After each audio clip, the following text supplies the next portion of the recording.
it traumatic? It's all right. Shut the fuck As up, I recall. Aaron. What's your first memory? My first memory, jeez. There are a couple. One I definitely remember sitting, like, the public library in my little town in Jersey that I grew up in had like a story time thing, and it had like this little like depression area with like stairs that go down and then like a flat area for kids, and it was all encased by like this dark black glass. And I just remember like sitting on those little stairs and listening to the librarian tell stories, and I was like, this is fucking awesome. I don't even think awesome was a thing that people said back then, but like I knew what it was, and I knew that the library had it. You thought exactly, this is fucking awesome. Yeah, so as a 3-year-old. That's one thing. I also remember, like, the other earliest memory, there used to be this place called the Union Market, where, like, it was just like a flea market, like a dirty flea market on a Jersey highway. And I remember, like, looking at this, like, tapestry, like this red carpet tapestry thing that was, like, hanging from the ceiling. And I think Your Wildest Dreams by the Moody Blues was playing, like, over the speaker, because I remember that. And, like, but that's very... I didn't get beat on it? I don't know. Was I not in it? I remember that early childhood in, like, snapshots, you know? Mm-hmm. Yeah, of course. Yeah, it's not so much, like, things that I remember, just, like, certain moments. But those moments are, like, crystal clear. It's really weird. Yeah, definitely. And plus, like, I bet if you went back in time and watched yourself, you wouldn't even be anything like what you remember. I'm sure. It's just like you keep recalling that memory and it just keeps like iterating more and more on it. Yeah, and also because like when you're a little kid like that, so much is in your head, you know? Like there's no lens of logic that you're seeing the world through. So like anything, like alligators could be behind this couch because fucking of course they could. That just, the way you physically see the world must be so different, but you kind of forget, you know, as time goes on. So what was it like living with your parents as a kid? I loved it. Like, my mom is incredibly sweet and awesome. My dad worked a lot, but when he was around, we had a great time together. Like, we watched Giants games a lot, the New York Giants. My dad was a big football fan at the time, and that was the first thing, like, we bonded to each other with. And, like, I can remember, like, him... I think I've told you about this. Like, he would try to hide the curses. Like, when the Giants would blow it, he'd be like, "Ah, shucks," you know. Like, it was really funny. Yeah,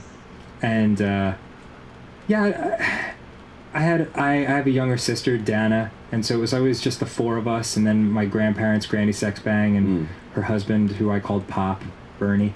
You called her Granny Sex. That's her given name. Yeah. No, I called her Mom actually because. Oh, that's right. Yeah, because. I mean, some people know this, but, like, I call my parents Debbie and Avi, their first names, because I just taught myself how to talk. So, like, I called people by what I heard. Yeah. And what I heard was my parents by their first names, and then when my mom would refer to her mom, my grandma, she would call her Mom. So my grandma became Mom, and my grandpa became Pop, and the other half of my family, my dad's side, was all in Israel, so... I liked them, but I didn't see them very much. Did you ever go to Israel when you were a kid? Yeah, a bunch of times. The biggest one that I remember is, I mean, I have pictures of myself in Jerusalem when it was like a safer place to be, like the whole family there, and like you see like the golden domed mosque in the background. It's really cool place. Yeah, and that's when I went to the Qumran Caves. Oh, that's right. Yeah, and lied and told everyone that I dug those. I didn't. Even though there was some wiki graffiti after I mentioned that. Are you sure? Because I'm pretty sure I read that. Am I sure that I didn't, at 4 years old, dig up 2,000-year-old caves? Yeah, I'm sure. Were you, like, convinced that people were like, oh my god, really?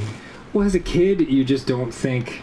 You don't have any sense of logic, you know? So you don't think anyone's going to call you on bullshit because, you know, you just don't have that, like, perspective yet. Yeah.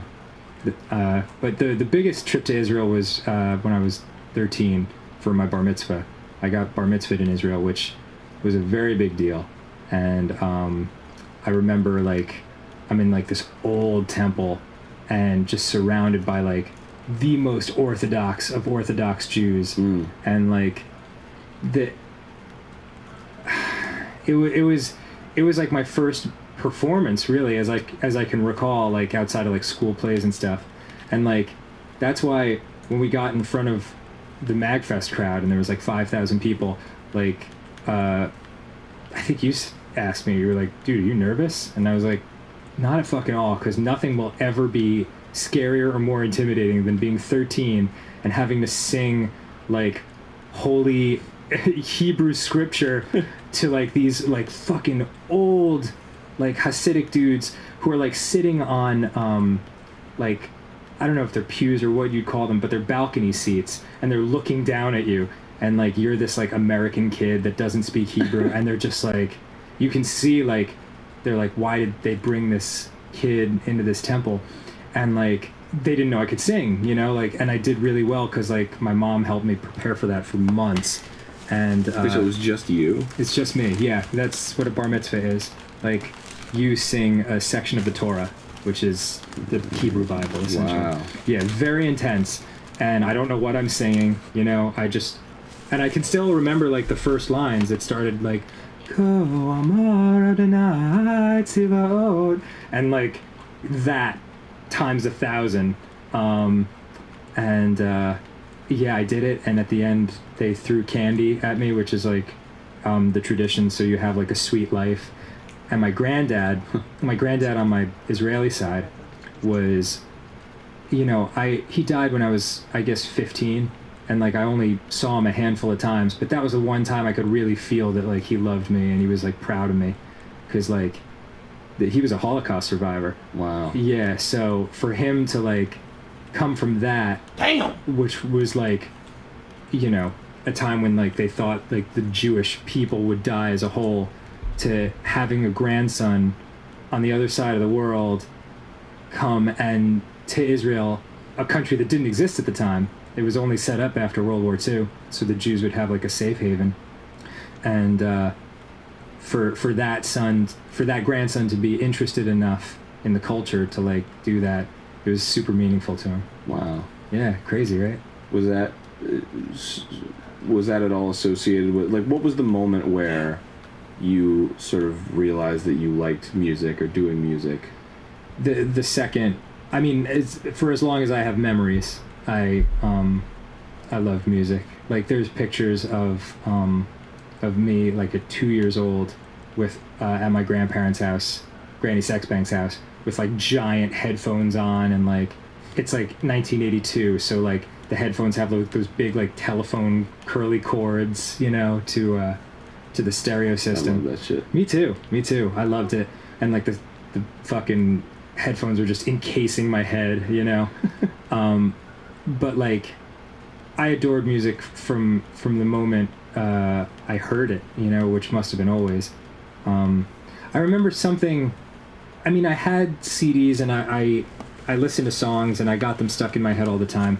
I remember when Nevermind by Nirvana came out. Mm-hmm. That was the first time that I was like, holy shit, I'm going to start collecting music, you know? Like, anything that sounds like this, I'm going to buy the CD and listen to the whole thing. How old were you? Nevermind came out in 1991, so I guess I was 12. And CDs were kind of a new thing at that time. So I think I had a bunch of things on cassette. I definitely had Def Leppard on cassette, Spin Doctors on cassette. It's funny to think of that now. Hell yeah. Yeah. It's and they were all warped eventually, but like getting into Nirvana led me to Pearl Jam and Soundgarden and Alice in Chains and that whole group.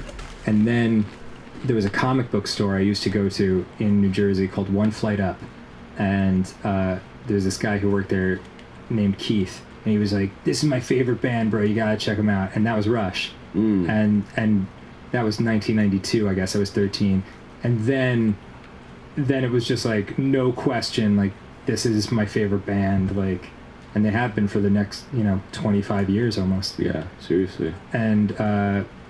And like from that point on, I was like, this is all I want to do. I never want to do anything but this. So when did you start singing? Started singing at 5, I guess. Like there's still like little school drawings like from me in kindergarten, where it's like, what do you want to do when you grow up? And this little stick figure with the words like la la la coming out of his mouth and shit. I started singing seriously when I was 7, and I guess when I was like 8 or 9. What does seriously mean? Just every day, like an hour, just going for it. No like training or anything really, but when I was 8 or 9, I was recruited into this thing called the American Boy Choir, which was they would have taken me out of school, and I would have been like part of this choir that just travels around the world. Wow. Yeah, and but I didn't want to do it. I was scared. I was mostly I liked girls. Like that really was it. Like I had a crush on this girl in like 2nd or 3rd grade, and I was like, I can't leave this school, you know, I'll never get to be with her. You know, how so funny to think about that. Did it ever happen? No, but we're still friends actually. Really? Yeah, she lives in the Texas area, and whenever I go to RTX, we hang out for a couple hours. That's very cool. Yeah, it's super neat. And that made me realize like, oh shit, I really could do this for a living. But at the time, I was so wrapped up in just being a kid. You know, I just want to ride bikes and walk through forests and look at comics and video games and all that stuff. So it wasn't until probably college that I was like, I hate what I'm doing right now. Why am I not in a band? You know, and it's funny too because for years after that, I thought like I was behind. You know, I was like, shit. Rush already put out like 5 albums. Kurt Cobain did Nevermind when he was 23. Yeah. You know, and then he was dead by 27. Yeah. I'm like, what am I doing? You know, I could be dead right now. So what were you doing in college that you hated? I went to school for advertising.